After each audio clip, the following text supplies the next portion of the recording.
Update. Would I be the a-hole if I refused to sell my house below market value? Original story. I, 27 female, own a 75% share of a house with my ex, 28 male, who owns a 25% share.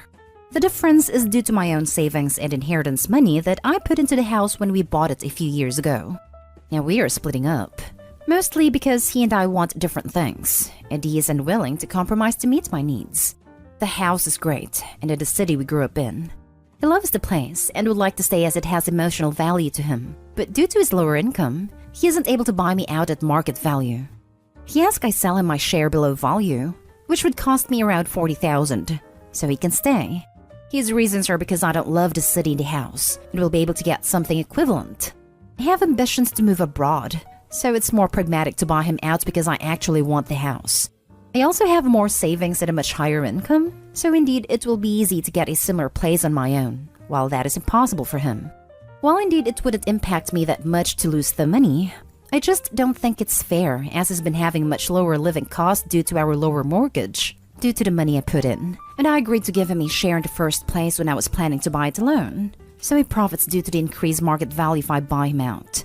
He thinks I'm an a-hole for not agreeing immediately to his plan, and all our friends and family are on his side and calling me a cold heartless witch for kicking him out after breaking up with him. So would I be the a-hole to not agree to this plan? Now for the top comments before reading the update. Not the a-hole. If your friends and relatives want him to have that $40,000, then they can all get together and give it to him. Not the a-hole. Absolutely do not agree to his demand. It is not your responsibility to take a $40,000 loss just because, what, that's what's most convenient for him? You've already put so much more into this house than he has. If there's a way to go forward with minimal or no contact with him, for example having a lawyer handle all future communications, that would be best. Do not interact with any of the friends or family he directed to attack you. Block them if possible. Them calling you a witch is crossing the line. Reframe. Am I the a-hole for not giving my ex $40,000? You are not the a-hole. Not the a-hole. Opie's question about valuing $40,000 over a 9-year relationship really goes to show how much others have pushed that idea in her head. The one and only reason that her ex has any ownership stake in the house is because Opie was generous enough to allow him to buy a share when she wanted to purchase it alone to begin with. She was already taken advantage of once by her ex right here. The ex cannot afford that house. Plain and simple. He couldn't afford it when it was first purchased, and he cannot afford it now. The house should be sold to a third party at market value. An ex can take her own share and buy a more appropriate home for herself. If everyone else thinks he still deserves the house, they can give him, or lend him, the money to buy it at a reasonable rate from Opie. Not a a-hole. You don't typically give your ex a $40,000 parting gift when you break up. Breaking up is a gift itself in some situations. And now for the update. Thank you for everyone who commented at the time. Gotten a few requests for updates, so here goes. As per a comment, I told him I already gave him 9 years of my life, and I don't owe him anymore. Strangely, he was calm and asked for 3 months to find a way to come up with the money. In the end, he bought my share. I'm sure I could have gotten much more at the open market, and our original agreement in hindsight was in his favor, but I don't care for his happiness and decided to let it go. Like the house, most of the furniture was also mine, and he cried and pleaded for me to leave it behind, as he was broke and deeply in debt with not only banks but also friends and family. And like an idiot I agreed, taking pity. I only took a few items, which I stored there while I found a new place. When it came to pick it up this weekend, lo and behold, he has gotten top-end replacements for the items I did take. Broke, huh? My butt. All in all, he was just taking advantage of me, and has zero dignity begging his ex for money, furniture, and it's clear to me he was always taking and never giving back. It was a very expensive lesson. I probably was a wuss paying him off, putting my own financial stability at risk, as that's what happened, for someone who would have never done that for me even when we were together. Not the most exciting update, but I do get a fresh start in a place that is only mine. You did something out of kindness and empathy. He took advantage. Don't beat yourself up for being a good person. Be glad you are away from this taker. Good luck in moving abroad. Yeah, maybe mistakes were made, but nothing earth-shattering. Cut your losses and move on knowing that you're better off now that he's entirely out of your life. It's how I think about charity or helping people on the street. Others tell me I'm being naive, and they'll just spend it on drugs, or it's a con or whatever. Maybe, possibly, probably, but that's on them. I'm doing a nice thing, trying to be helpful, trusting and caring for people. That's how I want to live. If they are cheating on me, that's how they live. If you are untrusting and suspicious of everyone, yeah, you might be $5 richer, but that's how you're living. I'm happy. You're free now, that's all that matters. Focus on that.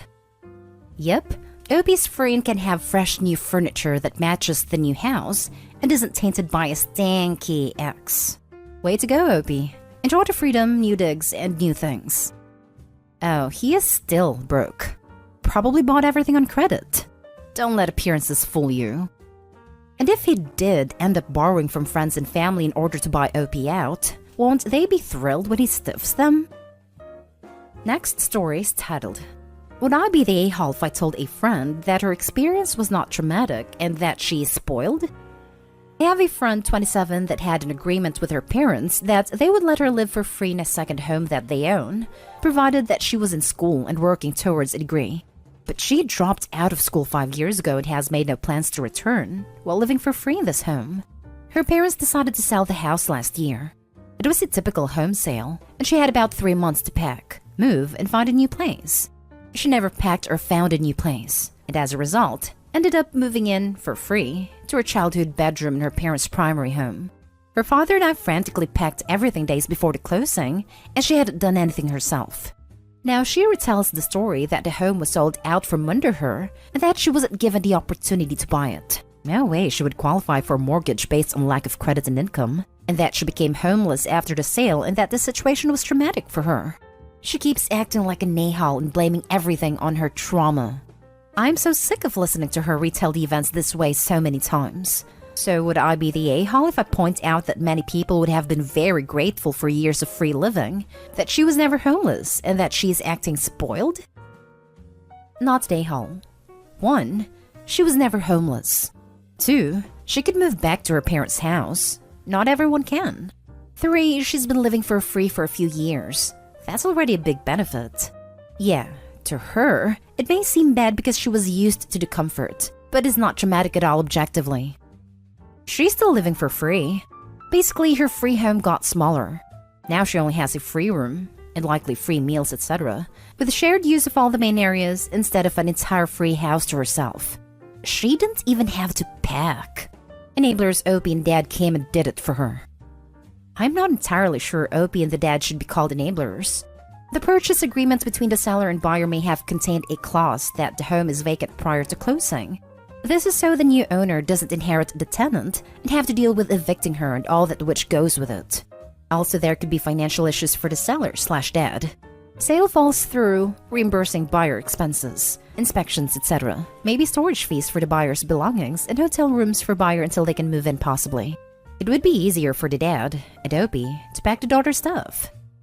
Not a-hole, but why are you still friends with someone like that? She would benefit from being cut off from you and her parents ASAP. Believe it or not, we did used to have good times together. But lately she has just been acting very rude and blaming everything on her trauma, and using that as an excuse for being rude.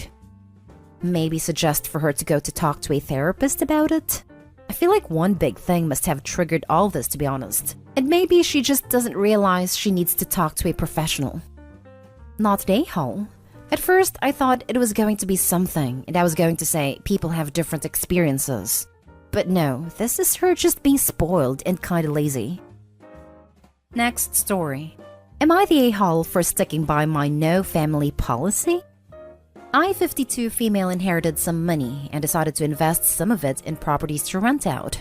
Things were good for a few years, so when a cousin of mine approached me about renting in one of my apartments, I agreed, but only under the condition that they pay the same amount of rent as everyone else. My cousin agreed. In the first year, everything was good, until they hit hard times and were begging for leniency. They were family and had kids, so I decided to work with them a little as I was told that this was only temporarily. They still paid me something regularly, but only paid the market value once every 3 months. Because again, times were hard. And anytime I tried to speak to them about it, they would give me some sob story. And I would get pressure from other members of the family because they accidentally found out. For 2 more years, I put up with this crap. Until I found out that not only did my cousin bounce back about 6 months from when they asked the first time, but they were doing better than ever, and bragged about how they could get away with paying less rent. How did I find out?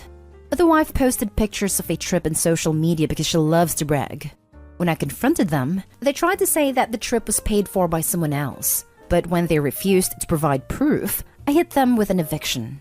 As predicted, they sent the flying monkeys after me, but drew out the eviction process as long as possible. In the end, I managed to get them out, but not after they did some damage on the way out.